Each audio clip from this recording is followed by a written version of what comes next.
Welcome guys, mister Majnu explainer पर आपका स्वागत है। कहानी की शुरुआत में हमें वैन नाम के एक आदमी को दिखाया जाता है जो कि एक कपल है। वैन और सूजी किसी बात को लेकर आपस में झगड़ रहे होते हैं। अब इन दोनों का झगड़ा इतना ज्यादा बढ़ जाता है कि सूजी वैन से ब्रेकअप करके वहाँ से चली जाती है। अब अगले दिन वैन अपने कॉलेज में जाता है और वहाँ पर वो सूजी को किसी और लड़के के साथ देखता है। वैन बताता है कि कल तक तो हम दोनों एक दूसरे के साथ थे और हमेशा साथ रहने का प्रॉमिस भी कर रहे थे, पर आज सूजी किसी और के साथ थी। कल तक तो वो मुझे किस कर रही थी, पर आज वो किसी और को किस कर रही है। इसके बाद वहाँ पर वैन का दोस्त सोन आ जाता है और उसे कहता है कि तुझे किसी सुंदर लड़की को पटाना चाहिए ताकि सूजी जब भी तुम दोनों को साथ में देखे तो उसे जलन महसूस हो। लेकिन वैन सोन को कहता है कि अब वो इस हालत में नहीं है कि वो किसी और के साथ रिलेशनशिप में आ सके। इसके बाद वैन अपनी 8वीं क्लास में जाता है और वहाँ पर वो सिर्फ सूजी की पेंटिंग बनाता है। अब वैन को सूजी की याद आ रही थी, इसलिए एक रात को सूजी को फोन भी करता है और उसे पूछता है कि क्या हम दोनों फिर से साथ में हो सकते हैं। लेकिन उस पर सूजी मना कर देती है और कहती है कि अब मैं किसी और के साथ हूँ। अब इसके बाद से वैन बहुत ही ज्यादा उदास रहने लगा था और वो बस दिन रात वो सूजी के बारे में सोचने लग जाता है, जिसके चलते वैन को नींद भी आना बंद हो जाती है। वो सोने की बहुत ही ज्यादा कोशिश भी करता है और वो सो भी नहीं पाता, इसलिए वैन रात को बुक्स पढ़कर या टीवी देखकर अपना टाइम स्पेंड करता है। फिर एक रात को वैन को सामान लेने के लिए ग्रोसरी जाना पड़ता है और वहाँ पर वो एक नोटिस देखता है जिस पर लिखा था कि नाइट शिफ्ट काम करने के लिए उन्हें एक स्टाफ की जरूरत है। अब यहाँ पर वैन को रात में नींद भी नहीं आती थी, इसलिए वैन सोचता है कि टाइम पास करने के लिए वहाँ पर वो काम करना ही सही रहेगा। वैन उसे स्टोर में मैनेजर के पास इंटरव्यू देने के लिए जाता है और मैनेजर उसे वहाँ पर काम करने के लिए मान जाता है। अगली रात से वैन उस स्टोर में काम करने के लिए आने लग जाता है। उस स्टोर में वैन के साथ एक लड़की भी काम करती थी जिसका नाम शेरन होता है। वैन देखता है कि शेरन जब भी स्टोर में लेट आती थी तो मैनेजर उसे अपने कैबिन में बुलाकर हैरेस करता था। इसके बाद वैन हमको बताता है कि यहाँ पर सुपरमार्केट में टाइम बहुत ही ज्यादा धीरे चलता है, इसलिए यहाँ पर काम करने वाले एम्प्लॉइज टाइम को जल्दी काटने के लिए अलग अलग तरीके अपनाते हैं। जिसे शेरन अपनी घड़ी पर टैब लगा देती है ताकि उसे टाइम का पता ना चल सके और टाइम जल्दी बीत जाए। इसके अलावा स्टोर में 2 और एम्प्लॉइज भी काम करते थे, जिनमें से एक का नाम मैट और दूसरे का नाम बेरी होता है और ये दोनों स्टोर में काफी उल्टी सीधी हरकतें भी करते रहते थे और इसी तरह से वो दोनों भी अपना टाइम पास करते थे। अब यहाँ पर वैन के लिए टाइम पास करना बहुत ही ज्यादा मुश्किल हो गया था, इसलिए वैन के पास एक सुपर पावर आ जाती है। वैन टाइम को फ्रीज कर देता है, जिसके बाद वो सुपरमार्केट में आई सारी सुंदर लड़कियों के कपड़े उतारता है और उसकी ड्राइंग बनाने लग जाता है। वैन बताता है कि उसे दुनिया में सबसे ज्यादा सुंदर क्रिएशन लड़कियां ही लगती है, इसलिए वो सिर्फ लड़कियों की पेंटिंग बनाता है।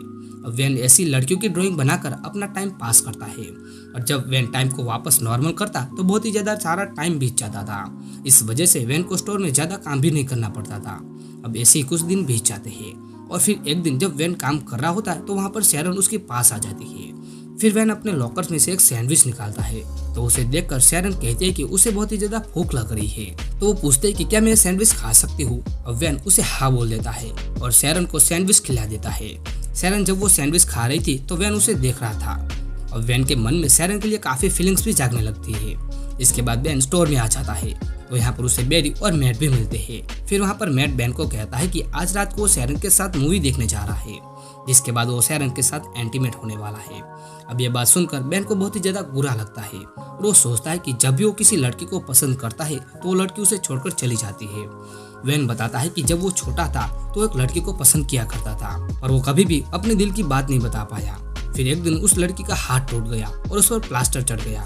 फिर जब वो प्लास्टर उतारा गया तो उस लड़की के हाथ पर बहुत सारे बाल थे।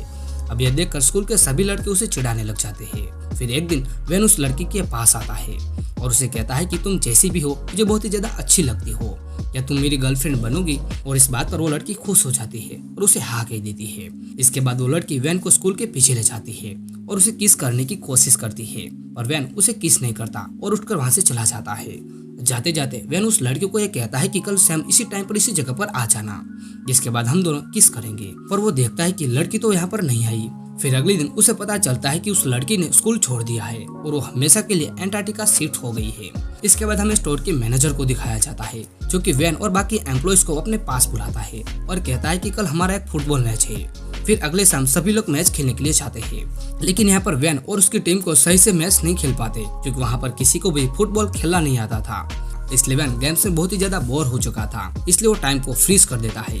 फिर वैन अंदर जाता है और वहाँ पर देखता है कि सभी लोग फ्रीज हो चुके थे, लेकिन तभी वो देखता है कि वहाँ पर एक आदमी भी था जो हिल रहा था। फिर वैन उस आदमी के पास जाता है तो वो आदमी वहाँ से भाग जाता है। अब ये देखकर वैन को पता चल जाता है कि यह सुपर पावर सिर्फ वैन के पास नहीं बल्कि और भी लोगों के पास है। वैन वापस से ग्राउंड में आ जाता है, वो टाइम को नॉर्मल कर देता है।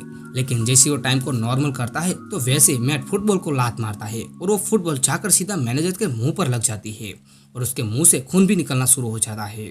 फिर मैट मैनेजर को लेकर हॉस्पिटल में ले जाता है, पर जाने से पहले वो वैन को कहता है कि तुम शेरन को घर छोड़ देना।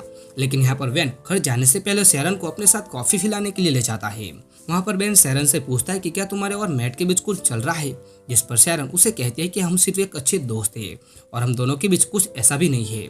जिसके बाद शेरन मैट से पूछते है कि क्या तुम्हारी कोई गर्लफ्रेंड है। वैन उसको कहता है कि मेरी एक गर्लफ्रेंड पहले थी, पर कुछ हो सके उसके पहले ही मेरा उसके साथ ब्रेकअप हो गया। इसके बाद वैन शेरन को उसके घर छोड़ने के लिए जाता है और अंदर जाने से पहले शेरन वैन को किस करने की कोशिश करती है।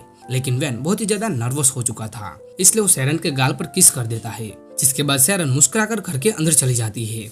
इसके बाद अगले दिन मैनेजर सभी लड़कों को अपने कैबिन में बुलाता है और उनको कहता है कि कुछ दिनों के बाद मेरा बर्थडे है और उस दिन मैं एक पार्टी दे रहा हूँ, इसलिए तुम सभी लोगों को उस पार्टी में आना होगा। फिर मैनेजर वैन को कुछ पैसे देता है और उसको कहता है कि तुम मेरे बर्थडे वाले दिन एक स्टेपर का इंतजाम करो। इसके बाद वैन अपने दोस्त थॉन के पास जाता है और उसे कहता है कि कुछ दिनों के बाद मेरे बॉस का बर्थडे आने वाला है, तो उसे अपने बर्थडे पार्टी पर एक स्टेपर चाहिए। तो उसका दोस्त उसे बताता है कि तुम्हें एक बार में जाना होगा, इसलिए मैंने एक बार में जाता है और वहाँ पर एक स्टेपर से मिलता है। लेकिन उन दोनों से कहते हैं कि उसके पास बिल्कुल भी टाइम नहीं है, लेकिन उसकी एक दोस्त है जो हाल फिलहाल फ्री में है, इसलिए वो बर्थडे पार्टी वाले दिन उसे भेज देगी।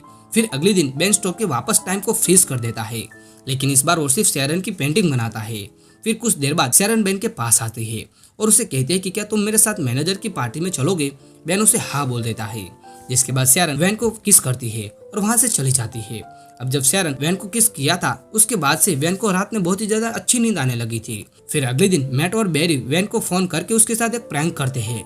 मैट बेन को कहता है कि वो एक आर्ट गैलरी से बोल रहा है और उसे बेन की ड्राइंग बहुत ही ज्यादा अच्छी लग रही है, इसलिए वो कल बेन से मिलना चाहता है। अब ये बात सुनकर वैन बहुत ही ज्यादा खुश हो जाता है। जिसके बाद वो शेरन को लेकर उसके घर जाता है और फिर वो दोनों साथ में मैनेजर की पार्टी में जाते हैं। वही पार्टी में वैन को उसकी एक्स गर्लफ्रेंड भी सूजी मिल जाती है। वह शेरन बहुत ही ज्यादा खूबसूरत लग रही थी, इसलिए सूजी वैन को उसके साथ में देखकर बहुत ही ज्यादा जलन महसूस कर रही थी। थोड़ी देर के बाद वो पार्टी में आ जाती है और सोन उसे देखकर पहचान जाता है कि यह तो उसके बचपन की दोस्त है। जिसके बाद सोन उसके अपने साथ डेट पर चलने को पूछता है तो उस स्टेपर उसे भी हाँ कर देती है। इसके बाद मैनेजर शेरन के पास आ जाता है और उसे अपने साथ इंटीमेट होने को कहता है, लेकिन शेरन मैनेजर को मना कर देती है और उसे गालियां देकर वहां से चली जाती है। दूसरी तरफ वैन वॉशरूम के लिए जाता है तो उसे वहां पर सूजी भी मिल जाती है।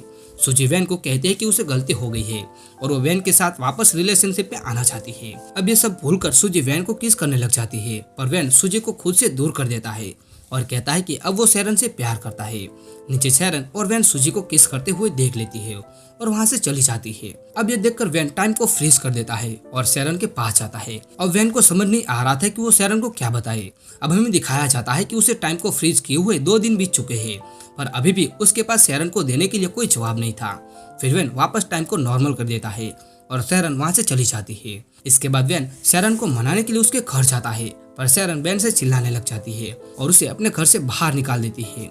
अब इसके बाद से वैन वापस उदास रहने लगा था और उसको नींद भी आना बंद हो चुकी थी। कुछ दिनों के बाद उसे आर्ट गैलरी में जाता है जहाँ से उसे कॉल आया था। फिर वो मैनेजर को कहता है कि आपने मुझे यहाँ पर मेरी पेंटिंग्स देखने को बुलाया था।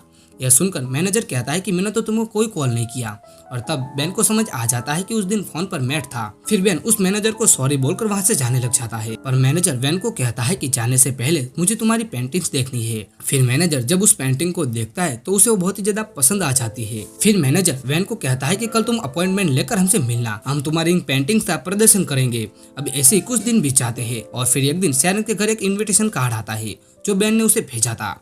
इसके बाद हमें बेन को दिखाया जाता है जो कि अपनी पेंटिंग से एग्जीबिशन में होता है।